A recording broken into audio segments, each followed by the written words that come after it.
Ricky Starks, who we had as a breakout star of 2021 at Dynamite Download, one of our 3 picks last year. Match. Matt Sydal.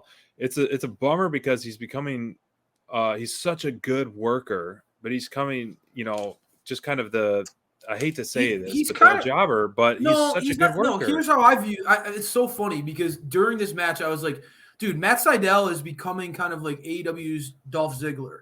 And that's a compliment, brother. That's not, Dolph is a guy who has made a career really on You're right. just putting on, being a show stealer in the ring. He doesn't always win as much as sometimes I think some of his bigger fans would have hoped that he could have at points, especially there were times in his career where it felt like he could have broken out and been a huge star. But Dolph has made a great career for himself on being a guy who you can count on to have a killer match and just make his opponent look like $1 million.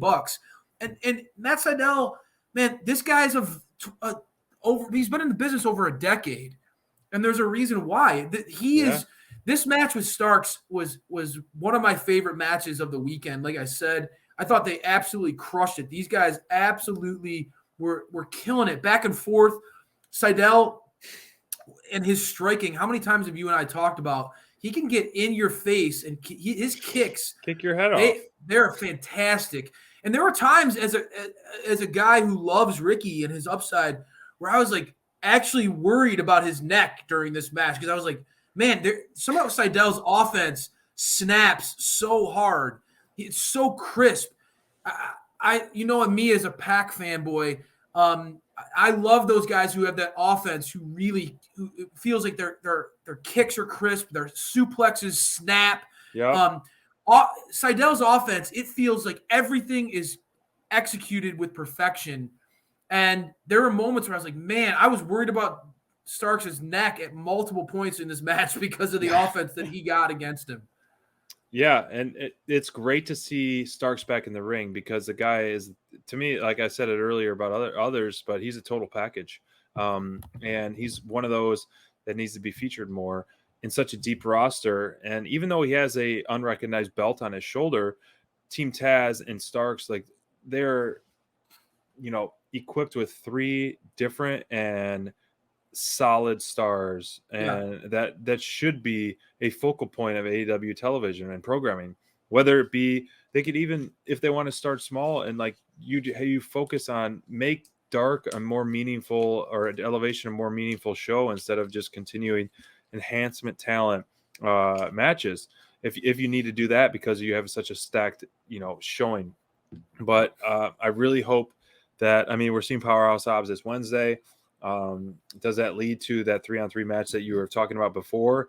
Or does it lead to a factory transition feud? It could do both. It definitely could do both. But all in all, Ricky Starks, baby, in the ring is fantastic stuff. I was hoping that you would have opened this segment with, because I know you love doing the Ricky Starks. Yeah. You've been doing the Adam Cole Revolution will be televised. Brian throws this out there in the chat, and I think that, without question, I think we all believe that Ricky Starks has what it takes. Revolution is televised.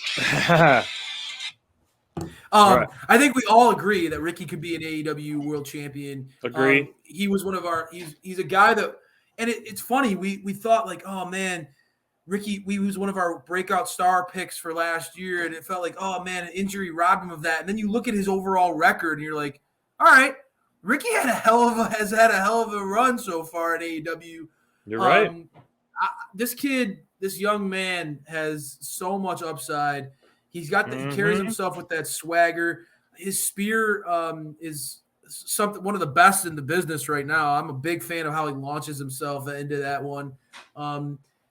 Ricky just oozes confidence, and I think he's checking all the boxes. The relationship with Hobbs at ringside works really, really well. Having that powerhouse literally there to protect you.